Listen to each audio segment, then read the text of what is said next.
find the Translate app if you don't know where it is on your home screen. Remember, you can always swipe down in the middle and open up your Spotlight search, and then you can type in whatever app you are looking for. The Translate app is incredibly useful, and there's 3 different modes that you can use it in. So this first one is just a translation where I can type something in and it types out the translation in the next box. As you do this, so you can see I still have my text box in there, I can expand it to make it bigger. I can hit the play button. Hola, mi nombre es Aileen. And it can read it out loud. If I hit that, so how I did that, I hit this conversation mode or this messages button and it goes back to the regular Translate app. You can copy it. And so then I could go into a Pages document or an email and paste it. You can also hit this star and favorite it. So if you know that you are going to need this translation quite often, I can favorite it. And now, if I tap over here and open up the sidebar, I have my favorites from English to Spanish, and it's saved there.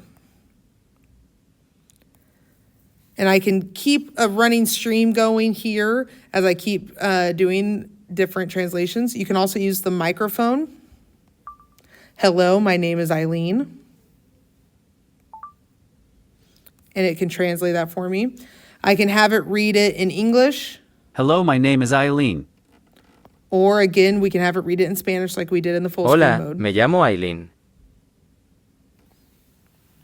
So that is just in the regular translation.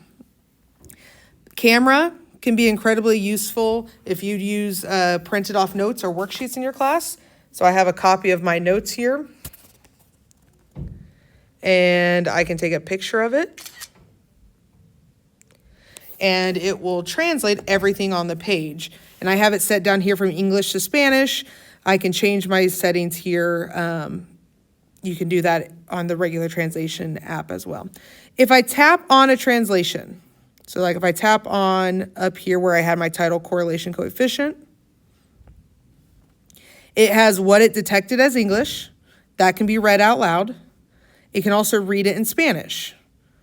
You can copy it and add it to your favorites.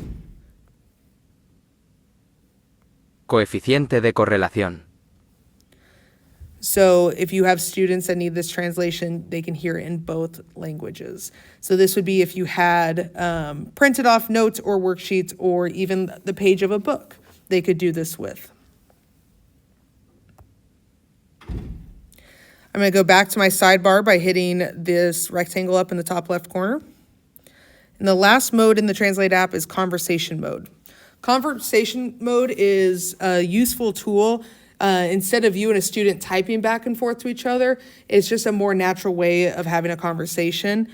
Make sure you hit these 3 dots and select auto translate. It's not the end of the world if you don't do that. It just kind of makes it a little more efficient. So to start conversation mode, I'm going to hit the microphone. And I can just start talking and it will translate live. What is nice is that as long as our conversation just keeps flowing back and forth and no one really stops talking, if my student were to start talking to me in Spanish, then it would immediately switch to that second speaker and start translating. When I'm done talking, I can hit the stop button. And see, it automatically starts listening for the response from a student. So because I'm speaking in English, that's all going to be on this side. If my student were to respond to me in Spanish, that would appear over here. If you wanted to stop translating, you can just hit the stop button. I can play all of these translations. Si quieres dejar de traducir, puedes simplemente presionar el botón de detener. I can press and hold on it to still copy my translations. I can show it in full screen, and I can add it to favorites just like on any of the other ones. Right now, again, it's set at English and Spanish. I can tap on either of those to change our languages to each other. So I'm going to go back to the original translation mode. I forgot to show that here. Again, you can tap English and Spanish. Or if this is how you're communicating with your student, right now I'm entering text in on the English side. I can hit these arrows and switch it. And so now I'd be typing text in Spanish.